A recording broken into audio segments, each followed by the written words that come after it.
కులం మాట్లాడుకుందాం. రియాలిటీలోనే రాయల్టీ ఉంటుంది. మనము వాస్తవానికి ఈ ప్రజాస్వామ్య దేశంలో 150 కోట్ల జనాభా ఉంటే సగం జనాభా 75 కోట్ల జనాభా లెక్కలు కూడా లేని దేశంలో మనం ప్రపంచంలోనే అతిపెద్ద ప్రజాస్వామ్య దేశము, అతిపెద్ద లిఖిత రాజ్యాంగం. అంటే 75 కోట్ల జనాభా బీసీలు ఉంటే వాళ్ళ లెక్కలు ప్రభుత్వం దగ్గర ఉండదు. వేరే దేశాల్లో అయితే ఇది అనాగరిక చర్య. అంటే మానవత్వాన్ని, ఇప్పుడు పందుల లెక్క కుక్కల లెక్క ఉన్న చోట 75 కోట్ల లెక్కలు తీయట్లే. లెక్కలు ఎందుకు తీయరంటే లెక్కలు తీస్తే వాళ్ళ బొక్కలు బయటపడతాయి. కమింగ్ టు సబ్జెక్ట్కి వస్తే, ఇప్పుడే నేను చిరంజీవి సార్ గారు రాసిన బుక్ లో, నేను నా సొంత కవిత్వం కాదు, ఈ రైస్ మిల్లులు ఎవరి చేతిలో ఉన్నాయని సార్ ఒక ఆర్టికల్ రాసిర్రు. మీడియా వాళ్ళు కూడా ఈ స్టాటిస్టిక్స్ తీసుకోండి. తర్వాత ఇప్పుడు మొత్తం ఇవాళ ఉన్న పంటలన్నిట్లో కూడా మనకి రైస్ అనేది, వ్యవసాయం అనేది చాలా కీలకంగా 60% వరి మీదనే ఆధారపడుతుంది. దాదాపు 2023-24 లెక్కల ప్రకారం రాష్ట్రంలో దాదాపు 2,80,00,000 టన్నుల వరి ఉత్పత్తి అయితే 1,80,00,000 బియ్యం ఉత్పత్తి అవుతుంది. ఈ 1,80,00,000 బియ్యం ఉత్పత్తి చేయడానికి తెలంగాణలో చిన్నవి పెద్దవి అన్ని మిల్లులు కలిపితే దాదాపు 3,000 రైస్ మిల్లులు ఉన్నాయి. ఈ 3,000 రైస్ మిల్లుల్లో 1,100 పారాబాయిల్డ్ రైస్ మిల్లులు ఉన్నాయి. అయితే ఈ 95% మిల్లులు ఎవరి చేతిలో ఉన్నాయంటే సారు స్టాటిస్టిక్స్ తో ఇచ్చిండు. ఈ ఒక ఐఏఎస్ అధికారి స్టాటిస్టిక్స్ తోటి, డేటా తోటి చెప్తున్నాడు.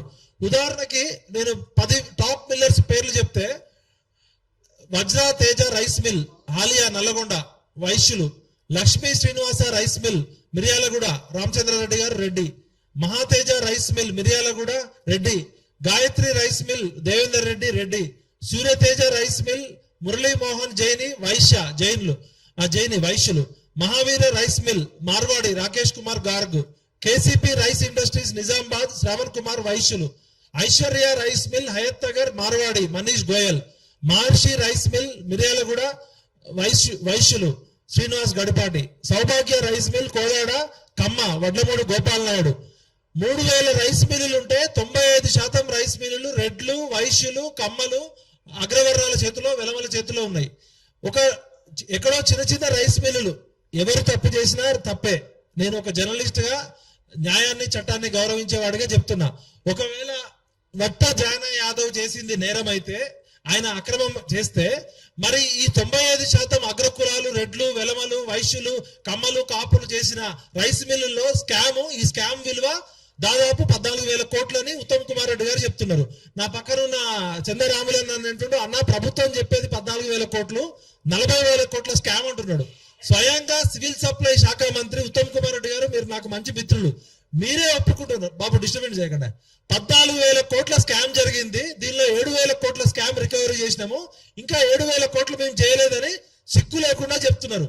ఫస్ట్ ఉత్తమ్ కుమార్ రెడ్డి గారు, మీకు బాధ్యత ఉంది కదా, మీరు చదువుకున్నారు కదా, మీరు ఆర్మీలో పనిచేసారు కదా, మీరు నాకు వ్యక్తిగతంగా చాలా పరిచయం. కానీ నేను సూటిగా అడుగుతున్నా, మీ శాఖలో 2014 నుంచి ఇప్పటి వరకు 14,000 కోట్ల రూపాయల ధాన్యం దారి మళ్ళింది. ఇది 14,000 కోట్ల స్కామ్ జరిగింది. మేము 7,000 కోట్లమే లెక్కలు తీసినాం, ఇంకా 7,000 కోట్లు లెక్కలు తీయలేదంటే ఫస్ట్ మీరు మీ మంత్రి పదవికి రాజీనామా చేయాలి. ఎందుకంటే మీరు ఒప్పుకున్నారు బహిరంగంగా. సెకండ్, విజిలెన్స్ అండ్ ఎన్ఫోర్స్మెంట్ కానీ, సివిల్ సప్లై శాఖలో ఐఏఎస్లు ఉంటారు, విజిలెన్స్ అండ్ ఎన్ఫోర్స్మెంట్ లో ఐపీఎస్ అధికారి స్థాయి ఉంటారు. రైసు మిల్లులలో రైతులు కష్టపడి పండించిన రైతులు దళారీ చేతుల్లో, మిల్లర్ల చేతుల్లో మోతపోతున్నారు. 6 కాలం కష్టపడే రైతుల చేతుల్లో రైసు మిల్లులు ఉండవు. ఎఫ్సిఐ గోడౌన్కి పోవాల్సిన రైసు మిల్లులు పక్క రాష్ట్రాలకు పోవాల్సిన రైసు పోతుంటే విజిలెన్స్ అండ్ ఎన్ఫోర్స్మెంట్ ఏం చేస్తుంది, పోలీస్ డిపార్ట్మెంట్ ఏం చేస్తుంది, సివిల్ సప్లైస్ ఏం చేస్తుంది? ఇది ఆర్గనైజ్డ్ సిస్టమేటికల్ క్రైమ్. దీనిలో కేవలం వజ్రేష్ యాదవ్ లాంటి వాళ్ళు, లేకపోతే చిన్న రైసు మిల్లులో లేరు. ఇది రాజకీయ నాయకులు ఉన్నారు, మాఫియా, రైసు మిల్ మాఫియా ఉంది, అగ్రవర్ణ పెత్తందారుల భూస్వామ్య వ్యవస్థతో కూడుకున్న మిల్లర్ల స్కామ్ ఉంది. 1300కి 1400కి పక్క రాష్ట్రాల్లో ఉన్న పీడిఎస్ రైస్ కొని అదే రైసుని అక్రమంగా ఇదే సన్న బియ్యం ఇవ్వాల్సిన చోట దాన్ని డబుల్ పాలిషింగ్ చేసి 3,500కి టన్నుకు అమ్ముతున్నారు. అంటే ఇది ఎంత పెద్ద స్కామ్, రైతులు నష్టపోతున్నారు. ప్రభుత్వం ఒక కేజీకి 27 రూపాయల ఎంత సార్ సబ్సిడీ ఇస్తుంది? ఒక్కొక్క కేజీకి పబ్లిక్ డిస్ట్రిబ్యూషన్ స్కీమ్ కింద మన డబ్బులు కేంద్ర ప్రభుత్వం, రాష్ట్ర ప్రభుత్వం కలిసి దాదాపు 36 రూపాయలు సబ్సిడీ ఇస్తుంటే, ఈ రైస్ మిల్లర్లు, ఈ భూస్వాములు, ఈ పెత్తందారులు కలిసి ప్రజలకి నష్టం చేస్తున్నారు, రైతులకి నష్టం చేస్తున్నారు, అందరికీ నష్టం చేస్తూ 95% రైసు మిల్లుల్లో జరిగే సాము అగ్రవర్ణ ఆధిపత్య పెత్తందారులు భూస్వాముల చేతిలో ఉంది. మా వట్టజాన యాదవ్ ఒకవేళ తప్పు చేస్తే చట్టపరంగా శిక్షించండి. మరి వట్టజాన యాదవ్ చేసిన తప్పు ఈ 95% ఉన్న రైసు మిల్లర్లు కూడా చేస్తున్నారు కదా.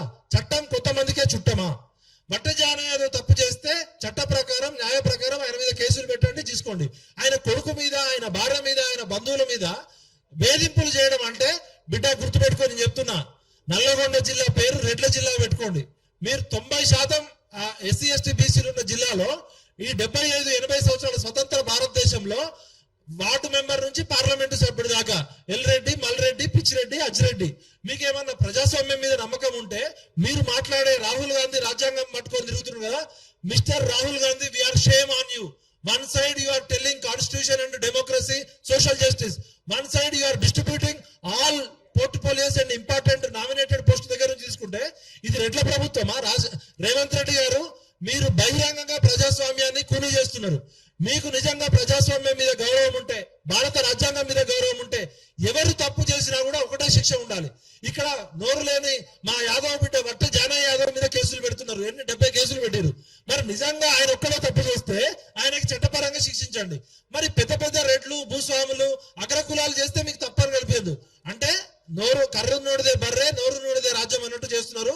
రేవంత్ రెడ్డి గారు, నల్లగొండ జిల్లాలో యాదవులు, బీసీలు తిరగబడితే మీకు ఒక్క సీటు కూడా రాదు, గుర్తుపెట్టుకోండి. చిరంజీవి గారి ఆధ్వర్యంలో మేము 9వ తారీఖు సామాజిక న్యాయ పోరాట సభ పెడుతున్నాం. అక్కడ నల్లగొండ జిల్లా సోషల్, పొలిటికల్, డెమోగ్రఫిక్ డేటా మొత్తం బయట పెడతాం. ఏ విధంగా అయితే తెలంగాణ ఉద్యమంలో ప్రొఫెసర్ ఆచార్య కొత్తపల్లి జయశేఖర్ గారు డేటా తోటి తెలంగాణకు జరిగిన అన్యాయాన్ని వివరించారో, ఇవాళ మా రిటైర్డ్ ఐఏఎస్ అధికారులు డాక్టర్ చిరంజీవులు గారు అద్భుతంగా ఆత్మగౌరవము, అస్తిత్వము, అధికారం కోసం సార్ నల్లగొండ జిల్లానే మీరు పెట్టబోతున్న మీటింగ్, నల్లగొండ జిల్లాలో 80 సంవత్సరాల నుంచి కొంతమంది రెడ్డి దొరలు ఏ విధంగా ప్రజాస్వామ్యాన్ని కూని చేస్తున్నారో మీరు చెప్పబోతున్నారు.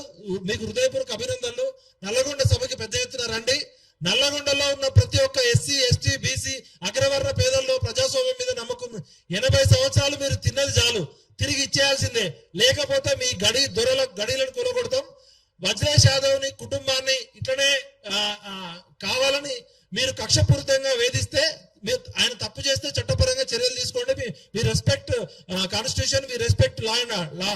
బట్ మీరు వ్యక్తిగత కక్షలతో, ఆయన అక్కడ ఎదుగుతున్నాడు, బీసీ నాయకుడు, బీసీలకు ఒక గొంతుగా అవుతున్నాడు, సామాజిక అణగారిన వర్గాలకు గొంతు అవుతున్నాడు, మా రెడ్ల మీద తిరుగుబాటు చేస్తున్నాడు కాబట్టి నేను వేధించాలనుకుంటే బిడ్డ వజ్రేష్ యాదవ్ వెనకాల ఒక ఆయన వట్టజాన వెనకాల ఒక్కడే లేడు.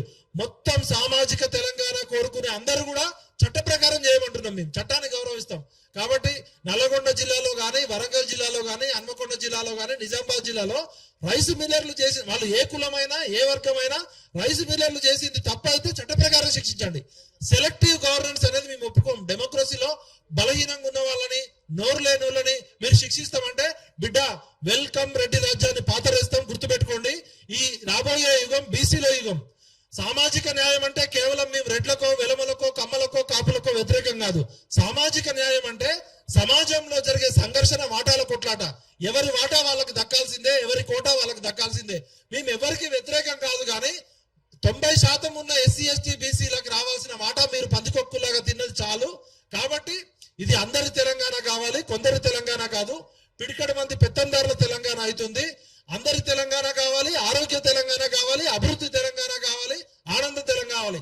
జయశంకర్ గారు కలలు కన్నా ప్రజాస్వామిక సామాజిక తెలంగాణ కోసం చిరంజీవుల గారి ఆధ్వర్యంలో, బీసీ ఇంటెలెక్చువల్స్ ఫోరం ఆధ్వర్యంలో నల్లగొండలో జరుగుతున్న సభలో, నల్లగొండలో ఎవరి పందికొక్కుల్లాగా తిన్నారు ఈ 80 సంవత్సరాల్లో, ఎవరి వాటా ఎంత, ఎవరి జనాభా ఎంత, ఎవరి కోటా ఎంత, లెక్కలతో సహా సార్ చెప్పబోతున్నారు. కాబట్టి దయచేసి ఈ మీటింగ్ కి ప్రజాస్వామ్యవాదులు, నల్లగొండ ప్రజలంతా హాజరు కావాలి.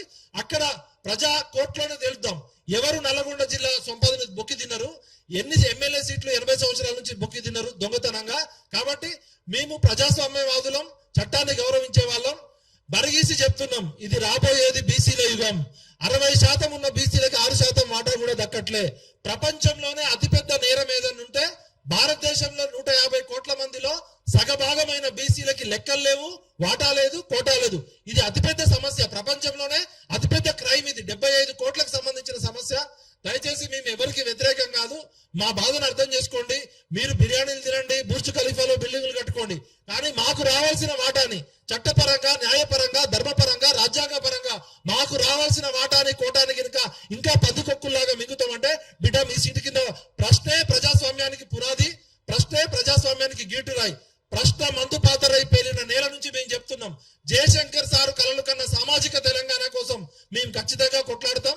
ఎవరి మీద అన్యాయంగా కేసులు పెట్టినా కూడా మేము వ్యతిరేకిస్తాం. జై హో జయశంకర్, జై హో సామాజిక తెలంగాణ.